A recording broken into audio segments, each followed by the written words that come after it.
Hey there, I'm John, And I'm Josh. and we are going to look at the results of Week 2 in 2021 college football.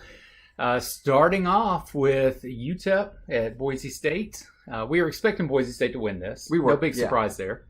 And they definitely covered the spread and point margin and everything. 54-13. I believe UTEP's final score was halfway through the second quarter.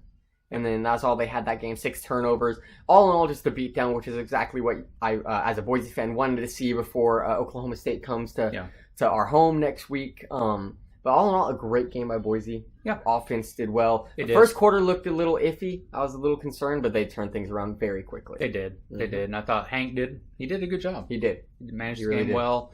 Game was over by halftime, but congratulations, Broncos. Then UAB at Georgia. We did say knew. this was going to... We said this... Yeah. The only thing that we said we wanted to see was UAB score more points than Clemson. They did not. No. As a matter of fact, the 7 points that UAB scored is probably less impressive than Clemson's. True. Oof. All in all, Georgia's defense still looks incredible. Yeah. Their quarterback was the backup. He obviously, I think, in like 8 passes threw for 250-something yards. It's UAB, right? I mean, nothing surprising there. Yeah, that's true. Then we had number 5 Texas A&M. They were at Colorado. So I think we expected Texas A&M to really handle this one well. Lots of people seem to think this could be an upset game. It almost was. It definitely didn't help A&M that they lost their starting quarterback halfway through the first half, or in the first half of the game. Yeah. All in all, they scraped their way out of this 10-7 game. is I mean, a scrape. they didn't take the lead till the fourth quarter. Colorado had chances to drive. Yeah. Crazy close game. But it was Obviously, fun. Texas A&M must have. Well, obviously, they both did a pretty good job defensively. You just have to very think low A&M's a scoring. little probably overhyped right now, especially in Yeah. rankings and everything. Yeah. Like And losing their starting quarterback, I don't know how long he's gone, but I haven't heard that's anything. pretty big.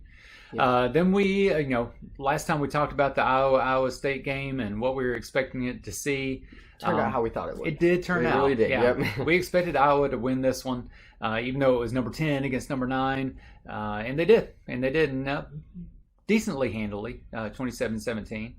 So anything, takeaways on that nothing one? to talk about that one. Iowa looks good. They really do. They do. look like a solid team right now. Yeah. And I'm interested to see what they do later on in the I'm season. interested as well. Yeah. Then... Welcome to the SEC moment. We had number 15 Texas taking on Arkansas in Razorback Stadium, and dog. Here's what bothers Arkansas. me, I think, the most about this game, besides the fact that the score was 40-21, which is just an embarrassment to Texas football. Yeah. But Sarkisian played in the SEC. He was the offensive coordinator for He Alabama. knows SEC. This isn't a surprise. Yeah. It's Arkansas. I'm sorry. Unless Arkansas does something where they just like go undefeated this season, there's no excuse to me. Yeah. It's Arkansas.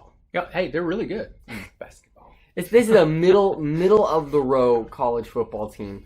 I'm sure if they were in a different conference, they could compete.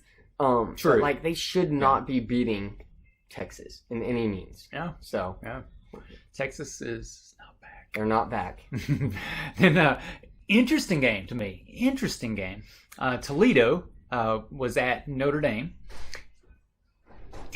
I Came down to the wire. have 2 things to say. Yeah. Notre Dame wins by 3. Yeah. Barely wins. I mean, 32-29. close game. They had to drive. I think they had to drive like the last couple minutes of the game in like 16 seconds. They scored to take back the lead, which was impressive. Yeah. But guys, Notre Dame lost. Yeah, I shouldn't say that. We'll talk about that game later. Either way, Notre Dame's first 2 wins were very close, and they're against 2 trash teams. Yeah. Teams that they should have blown out of the water. Yeah. Notre Dame, unimpressive. Everything about them, unimpressive. I think Cincinnati later on in the season is going to roll over them at the rate they're going. Ouch. We'll see what happens. Yeah. Then a very interesting one, Stanford. They were at number 14 USC. So USC was expected to handily take care of this one. It was the opposite. Stanford handily took care of this one, 42-28. Yeah, they really did, didn't they? A Pac-12, man. Pac-12. I just don't get them. They seem to only have 1 shining star right now. Well, 2 shining stars right now. So we'll see what ends up happening. Yeah. And then you had Tulsa. They were at Oklahoma State. And again, we were expecting Oklahoma State to really win pretty big on this one. 28-23 is not winning really big. Not impressive at all. they did take a decent lead in the fourth quarter, and Tulsa scored last second to bring it close. But man, 28-23, not impressive. Especially Tulsa, they aren't a great team, if we're being honest. Yeah. So, which plays into when we talk about next week as Oklahoma State faces Boise. Yeah. What that's going to look like. But yeah, then we had we talked last week about Malik and Liberty, the Flames playing at Troy. Malik got shut down for the most part of this game. Did. Sacked multiple times. Yeah. Was held to a decent amount of yards, and all in all, not that many big plays. Yeah. It actually seemed to be Liberty's defense that ended up winning them this game. 21-13 with an extremely late score by Troy to get that 13 point. They had to go for an onside kick and everything just to try to even have a chance. But yeah, Liberty wins the game. I think eventually, and they could end up going undefeated after this. I don't think they play any Power 5 teams for the remaining of their schedule. Yeah. So even if they go undefeated, I don't think they'll ever be ranked higher than 15th probably. Yeah. Just because the teams that they're playing against are just cupcakes. But it would be great for them and their program to do that. So, all right. So earlier you alluded to this game. I did. Jacksonville State out of Anniston, Alabama. They went to Florida State to play the Seminoles. Not much to say about this game. If you haven't watched the highlights, go ahead and just go watch them. Watch the world's worst Hail Mary defense you will ever see in your entire life. 3-4 seconds left on the clock, lobs it up, and there's a guy by himself out there. And all he has to do is juke one player to get into the end zone. I mean, guys, this is Jacksonville State. Yeah. This score should have been 49-0. Right? Yeah. As a matter of fact, Jacksonville State lost to somebody the week before fairly handily, I believe. I don't remember the score, so I could be wrong. But I'm pretty sure they got crushed by somebody before that. So, I mean, Florida State might be the most... I always give Texas a hard time as a program. But honestly, Florida State makes Texas look like a national champion. Another team with loads of talent. Yeah, it's just and unreal. They can't beat their way out of a wet paper bag. You can pay a good coach. We know you have the money to find a good coach. Yeah. So just find one. Okay, and like you were saying earlier, this had when you start talking about Notre Dame. Yeah, so unimpressive. And winning against Florida State was like, yeah, so at this point, who cares? That means nothing. Okay, most interesting game of the week. By far, yeah. In my opinion, yeah. Would be number 12, Oregon, was facing number 3, Ohio State in the Big House. Wait, it's not the Big House. It's that's Michigan. Ohio State in the Stadium. monstrous stadium. I don't even remember what it's called, but it's big. My full crowd. Goodness. Full crowd. My goodness. Okay, this game went back and forth, though. Even though it went back and forth, Oregon maintained a lead the entire time. They really did. They stayed ahead.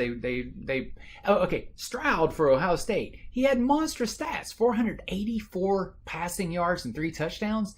I hear that, I'm like, that team won. Oh yeah. No, they didn't. Crazy. You look at the Oregon side, I believe they had a running back who had over 250 yards rushing. Right? I don't think it was quite that many, but yeah. Over 200 yards rushing, which is a lot of rushing yards. Yeah. I could not believe that, or I genuinely had counted Oregon out completely. But man, 35-28, Oregon comes in here, stuns it is a stunning. Yeah. Stuns the Buckeyes, and Oregon's in the Pac-12, man. With a win like this up their belt, if they can win out for the rest of the season, which I can't see why they wouldn't. It's instant playoffs for them, right? Except for it's the Pac-12, so you never know. Instant playoffs for them. Yeah. So huge win from Oregon. Yeah. And then Ohio State, I don't know. There's a lot of questions coming from that. How do you have a quarterback throw 484 yards and still lose a game, right? And my questions, honestly, were more on the defense, both defenses. Both. I was texting you guys the entire game. There was no defense. Saying, these guys can just do what they want as far as the offenses were concerned. Obviously with 35-28, there was a lot of scoring going on, but still, it was just crazy that they couldn't stop them. But yeah, I agree. Your upset picks. All right, I started 0-2. Hey, but these were two I really just like you felt good about them. Yeah, I did. I said I felt good about these. Yeah. I stand by that. We'll start with App State at Miami. Yeah. 23-25 came down to the absolute wire. Appalachian State. Come on now. As close as you can get to winning a game, right? Yeah. 2-point ball game. You guys were almost there. Miami? Garrett King Just not impressed. Right? Yeah. Either I'm way, just wondering what's going on there? Yeah, I just wasn't impressed. Now, again, 2 points. Proud of that one. Yeah. I think it was a good choice. And this one you were actually pretty confident about. I did. I said, I genuinely, I was like, BYU's beating Utah. A ranked Utah versus BYU. Yep. 11 home years, at BYU. I believe, since BYU had won. Yeah. Utah dominates this series for the most part. But man, 26-17, and I mean, BYU looked like they had the game from the beginning. They did. It was just a manhandling for the most part, and obviously being at BYU helped them out. Yeah. Stayed up late to watch the game, and it was just a fun game to watch. I don't think there's anything to say bad about Utah. I think you just got to give BYU some credit here. I think they're just a good team, and I think we'll see that later on down the season.